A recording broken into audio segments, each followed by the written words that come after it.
Hey guys, Pedro here to tell you about the latest from Dynazty, Game of Faces, out February 14th on Nuclear Blast. The album has 11 tracks, 42 minutes in length, and this is the band's 9th full-length studio record. They are a Swedish metal band. Now, I feel like the design of this record is perhaps the easiest thing that the band did when it was time to come and create this album. Why? Because all of the songs on this album have this sense of balance to them. They're balanced in the quality, they're balanced in the experience, they're balanced in the overall drive that they have, making it a very dynamic record but balanced at the same time.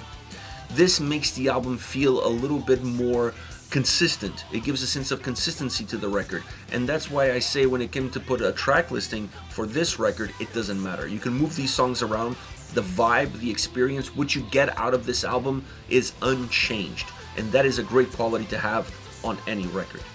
Now, as far as the sound is concerned, this album brings in that modern melodic power metal experience with a lot of emphasis on guitars, drums, and vocals, still using the keyboards but not drowning the sound with them, and then bringing in some of the more ABBA pop style song structures in order to bring some simplicity to some tracks and allowing you to have ebbs and flows in your sound without necessarily changing the complete DNA of the record and of what this album is trying to offer.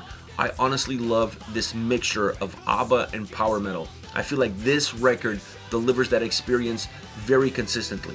That doesn't mean that every song has that style and that characteristic to it. There's definitely songs that really feel like an ABBA track if ABBA was a metal band. And then there's certain songs that feel more straightforward in terms of how power metal they are. This is not a hard rock album at all. This is a more natural power metal feeling sounding record, obviously with modern melodic touches to it. And that is key. I want to listen to the guitars. I want to listen to the drums. I want to listen to the singer. I don't want to see the keyboards completely drowning the sound, enlacing themselves with the guitars and not allowing me to experience what should be driving the record, which is those guitars, which is the backbone of any power metal album. This record, from a production standpoint, does that really well, not separating the waters, but allowing you to see that there are different layers, different textures to what the sound is offering, and allowing those guitars to have a clear impact on what the overall experience is going to be. And you can also look, for example, at the solo sections on this record. That's, to me, where they brought in a little bit more of a sense of what power metal used to be into this more modern style approach. Taking solos that go back and forth, solo sections that had great power, great drive, explosive solo sections into the tracks, always adding values to the construction of the songs, to how the songs feel, completing the tracks, if you will. The solos on this album are excellent. Excellent. If you're an aficionado of power metal, the way the solos are put together definitely will remind you of some of the classic bands that really got this genre started. And that is a great thing to say about a record being released in 2025. But to me, what sold me on this album, outside of that great guitar sound, was how the drums impacted the overall depth and size of the tracks, not minimized by that flooding keyboard sound, giving these elements predominance and then using the keyboards more as a layer, more as an add-on to that melodic experience that the album offers, which also matches really well with those tracks that have more of an ABBA experience. Really well balanced, really well crafted, really well created from a soundscape standpoint. As far as vocals are concerned, Neil's performance is phenomenal. I love the backing vocals on this record. I love the more almost choir style vocals that you have at times. The layers work really well as well, creating emphasis, creating volume, creating thickness, creating size, helping the songs at times where the song perhaps feels a little bit thinner, also creating an impact in the choruses. I think this is key. If you're going to have a power metal album sounding like this, the choruses have to be memorable, they have to be hooky, they have to be catchy, not just musically, but also from a vocal standpoint.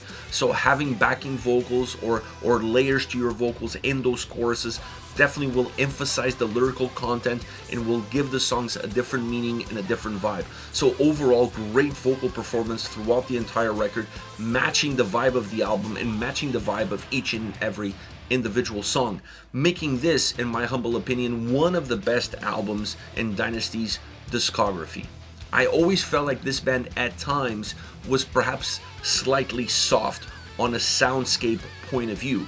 This album kind of removed that doubt and allowed this record to come across not necessarily heavy, but more impactful, more metal, more driven, with a little bit more focus on the guitar sound, and then allowing the vocals to do their thing, which has always been one of the key elements of any Dynazty record. So this album continues that sense of balance vocally that we've seen throughout their discography, but sound-wise, this is a much better sounding record than some of their previous albums.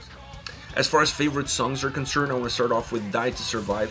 Super catchy melody, cool blend of rock riffing with a little bit of a heavier edge, almost hard metal or hard rock, if you will. Allowing the bass to creep into this track is really cool as well, because now you're changing the textures of the song, you're changing the dynamics of the track, and then you have the keys weaving into the guitar melodies, but not necessarily taking it over, just weaving it in, emphasizing it, giving it a little bit more size. After all, this is a band with 2 guitar players. You gotta let the guitars breathe, and they did that throughout the entire album. They did that in this song, even though the keys are a little bit more weaved into the texture of the melody of the track itself. The vocals with some layers, some backing vocals in the chorus, really ignited. Altogether, you have this arena rock metal anthem with an outstanding solo section, really old school back and forth, that enriches the song and enriches the overall experience.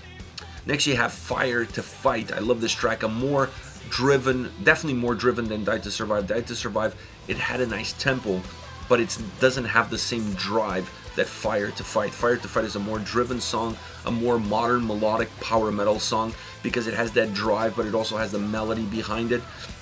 And this allows the chorus to be more bouncy. The chorus is a little bit more explosive. Great vocals all around.